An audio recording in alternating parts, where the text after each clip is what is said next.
जय माता जी, मेरे प्यारे हिंदू भाइयों। आज मैं आपको बताने जा रहा हूँ कि इस जगत के पार भी एक सूक्ष्म जगत है जिसे हमारी आंखें नहीं देख पाती है। और जो हम बोल रहे हैं, मरने के बाद हम जब इसे आत्मा जब हमारी बाहर आती है, सूक्ष्म शरीर बाहर आती है, तो उसी सूक्ष्म जगत में चली जाती है। आज हम आपको बताने वाले हैं कि जब आदमी मरता है या कोई मरता है तो मृत्यु के बाद क्या होता है।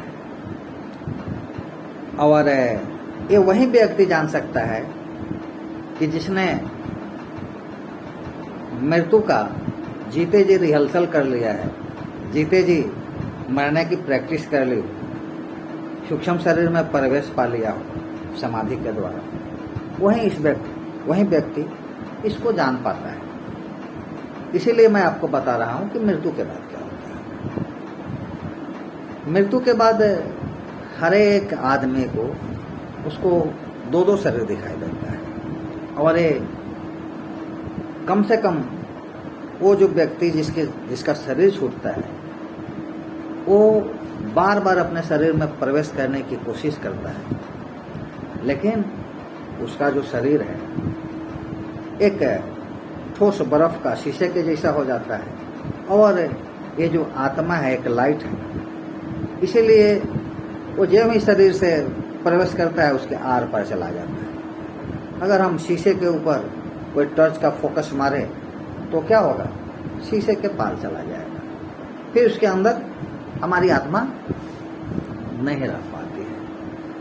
और ये घटना कब तक होता है, कोई आत्मा जो ज़्यादा हिम्मत कसती है श्मशान तक जाने के लिए, तो अपने शरीर को जलते हुए देखती है और दूसरे जन्म के लिए प्रस्थान कर जाती है।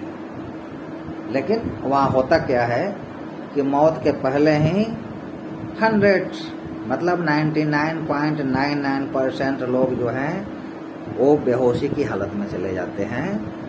और जब वो शरीर से बाहर निकलते हैं तो बेहोशी की हालत में ही उनका 3 से 13 दिनों के अंदर में जन्म हो जाता है।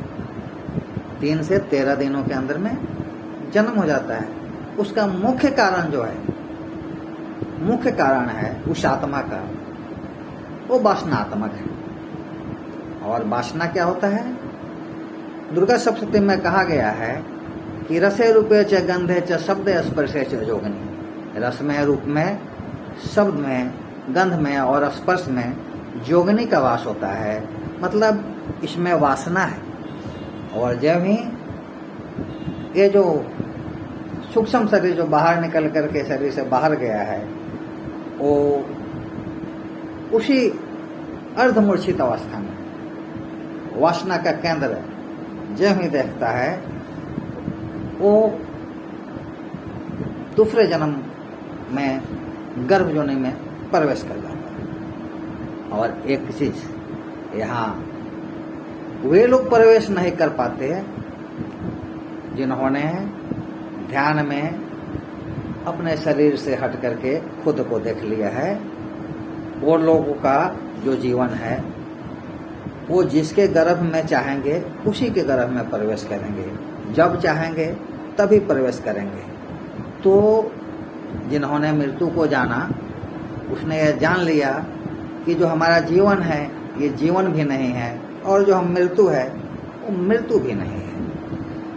तो आज इसमें एक लाइन मैं और जोड़ता हूँ कि जो सूक्ष्म शरीर में प्रवेश कर जाता है वो ये भी जान लेता है कि हमको जन्म लेना है कि नहीं लेना है, और जन्म कहाँ लेना है वो भी उसके ऊपर डिपेंड करता है।